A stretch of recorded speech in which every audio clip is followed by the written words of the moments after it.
Today, we're going to talk about leasing versus owning a car. Um, so, I know that this is a highly debatable subject, but I'm going to look at the facts, right? Um, and for me personally, ever since I've been buying cars, I either bought the car outright cash or um, financed the car to own it. Um, and for various reasons. One,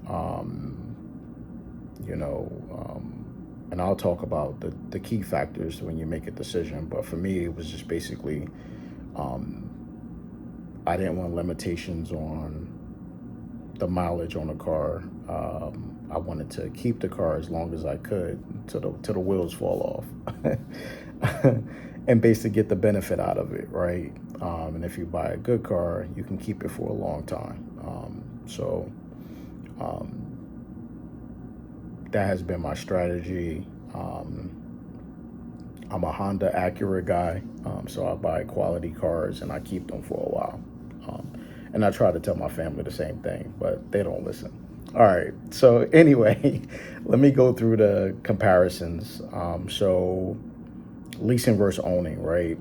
When you talk about monthly payments, I know people look at leases because the payments are a couple $100s a month, right? You pay some money up front to get into that loan.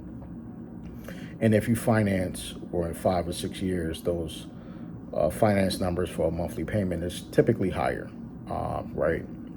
Um, but let's talk about ownership. So if you lease a car, you don't own it. It's 2 to 4 year contract that you have with to keep that car, and then after that, you have to give that car back or pay for that car in full, or whatever the value is for that car, you will pay for that after the lease is up.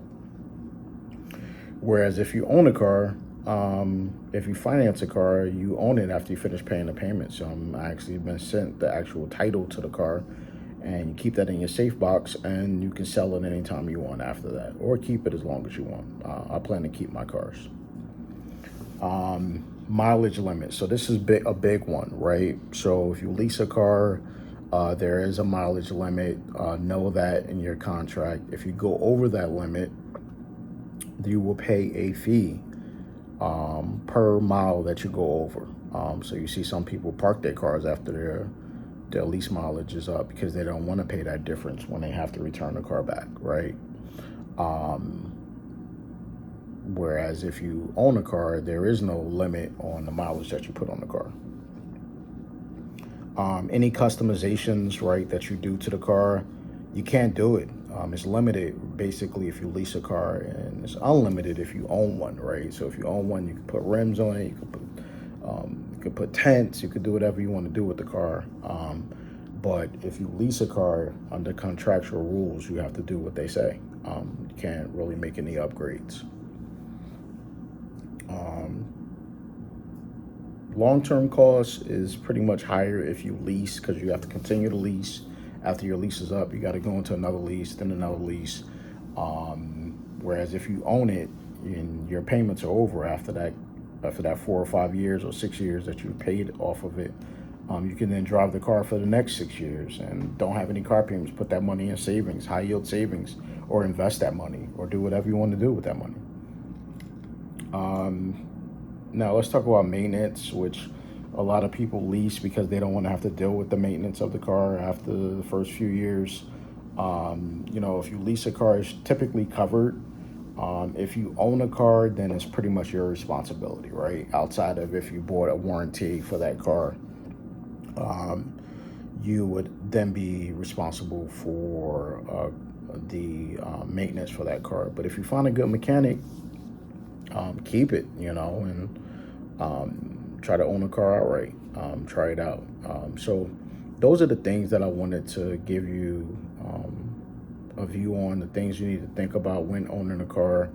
Total cost of ownership for owning a car should be probably no more than 10% of your gross per month. So let's say you make $3,000, total cost of ownership should be no more than $300, right?